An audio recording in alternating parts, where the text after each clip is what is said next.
Halo. Perang Taiwan-Tiongkok terdengar sangat menyenangkan dan jelas merupakan topik yang lebih hangat daripada serial TV manapun. Tapi itu juga hal yang sangat menakutkan.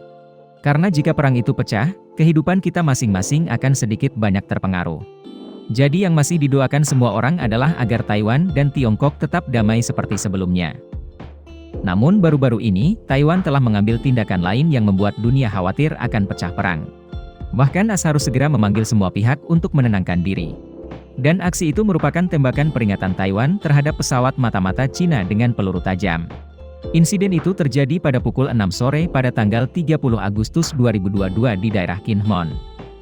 Sepertinya tidak terjadi apa-apa, tetapi Anda dapat membayangkan bahwa, setelah peringatan ini, jika Cina masih menerbangkan pesawat di atas Taiwan, kemungkinan Taiwan tidak akan lagi memperingatkan, akan menjadi tembakan nyata.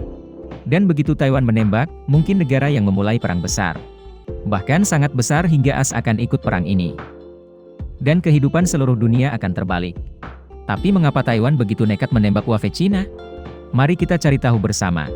Seperti diketahui, sejak Ketua DPR AS berkunjung ke Taiwan, Cina secara rutin mengirimkan Huawei untuk terbang di atas daratan ini. Bagi Anda yang belum tahu, Huawei adalah singkatan dari kata bahasa Inggris, Unmanned Aerial Vehicle. Itu berarti kendaraan udara tak berawak.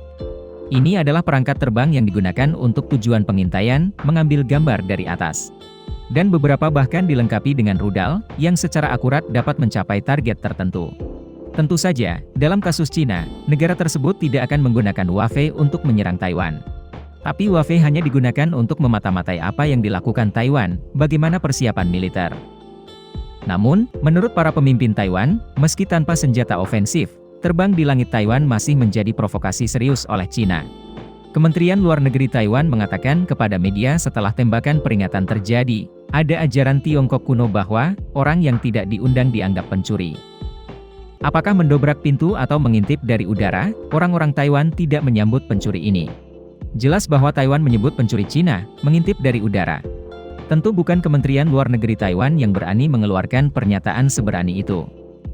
Sebelum itu, selama kunjungan ke Angkatan Bersenjata di Kepulauan Penghu, MS Tsai Ing-wen, kepala Taiwan, berbicara mengkritik pesawat tak berawak Cina yang melecehkan Taiwan.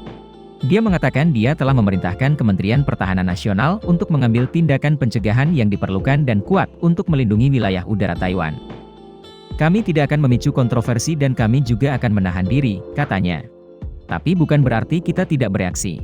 Jelas, ini adalah pernyataan kuat yang memberitahu Cina bahwa Taiwan sedang dan akan ditahan, tetapi jika Cina masuk, Taiwan juga akan bereaksi dengan jelas. Sebelum kejadian ini, pihak Cina mengatakan, konyol, ketika saya terbang di atas wilayah kami dan juga mendapat protes. Secara khusus, juru bicara Kementerian Luar Negeri Cina Zhao Lijian mengatakan, drone Cina terbang di dalam wilayah Cina. Ini bukan apa-apa untuk diributkan. Di pihak AS, ketika ditanya wartawan, apakah AS khawatir insiden di atas akan memicu perang di Taiwan? Wakil juru bicara Departemen Luar Negeri AS menyatakan pandangan bahwa, AS tidak ingin meningkat di Taiwan, menyerukan semua pihak untuk menahan diri.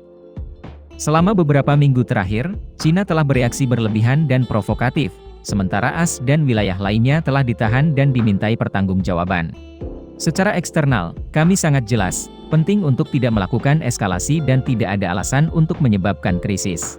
Kami juga ulangi, kami bermaksud untuk terus beroperasi di kawasan ini, sesuai dengan hukum internasional. Dan kami akan terus mendukung Taiwan dan mempertahankan jalur komunikasi terbuka dengan Beijing. Dan Sekretaris Pers Gedung Putih, Miss Pierre berkata, AS tidak akan mengubah posisinya, akan selalu menerapkan kebijakan satu Cina.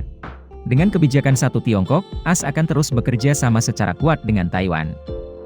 Sekretaris mengatakan, AS akan memperdalam hubungan dengan Taiwan, termasuk terus mempromosikan hubungan ekonomi dan perdagangan bilateral.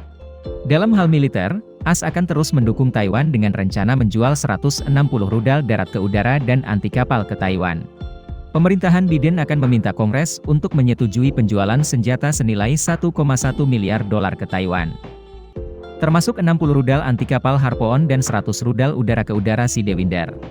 Rencana ini datang ketika AS melihat Cina membawa kapal perang dan pesawat ke selat itu setiap hari dan mengancam Taiwan.